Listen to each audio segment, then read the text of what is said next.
Update naman tayo sa lagay ng panahon mula sa ating ka-weather BNC Resident Meteorologist Benison Estereja. Benison! Pinky, bagamat may naranasang pagulan sa maraming lugar sa bansa nitong nagdaang 2 araw, magpapatuloy pa rin po ang mainit na panahon dulot ng easterlies o yung hanging silanganin. Ngayong Martes, pumalo na sa 40 degrees or higit pa ang naramdamang init sa 37 na lugar sa bansa. Kabilang na dyan ang Pili, Camarines Sur na umabot sa 45 degrees Celsius. Sinundan ng Cavite City and Dumangas, Iloilo with 43 degrees Celsius na heat index. Gayun din sa may Tuguegarao, San Jose Mindoro and Borongan Eastern Samar, 42 degrees Celsius naman. Bukas, araw ng Miyerkules, marami pa rin lugar na magkakaroon ng delikadong antas ng heat index, mapa Luzon man yan or Visayas. Kagaya na lamang sa may Cavite City hanggang 43 degrees Celsius, 42 degrees sa maraming lugar at dito naman sa may Quezon City by tomorrow hanggang 38 degrees Celsius ang posibleng heat index. Ka-weather, huwag pa rin pong kalimutan ng payong, sombrero at portable fans kung lalabas po ng bahay at magsuot lamang ng komportable at light color na damit na hindi gaanong nag-a-absorb ng init.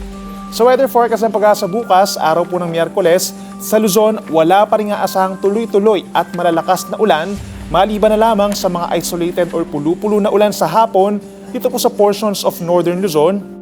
Makikita po natin pagsapit ng hapon sa may Ilocos Region, Cordillera Region, Western Cagayan, Nueva Vizcaya, down to Occidental Mindoro, possible yung mga light at to moderate rains lamang. Sa bandang Palawan, gayon din sa mga probinsya ng Sulu, Tawi-Tawi at Eastern Samar, umaga pa lamang may chance na po ng mga ulan at thunderstorms dahil sa easterly. So make sure na meron tayong baong payong. Habang sa natitirang bahagi ng Visayas at Mindanao, magbabalik ang madalas maaraw na panahon sa umaga at sa tanghali. Habang sa hapon at gabi, may chance lamang ng saglit na pagkulimlim at mga isolated thunderstorms lalo na po sa may Northern Mindanao, Caraga Region at Eastern Visayas. Sa mga nagbabalak naman po magbakasyon mula Huwebes hanggang sa darating na long weekend, wala pa ring aasahang bagyo or low pressure area na papasok ng Philippine Area of Responsibility at wala naman po kayong magiging aberya pagdating sa inyong air at sea travels. However, may aasahan pa rin mga light to moderate na ulan tuwing hapon at gabi, lalo na sa Palawan, Visayas at Mindanao.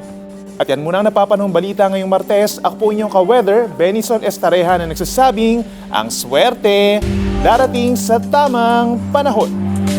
Mag-follow sa aming mga social media accounts at mag-subscribe sa aming YouTube channel para sa pinakahuli at eksklusibong mga balita.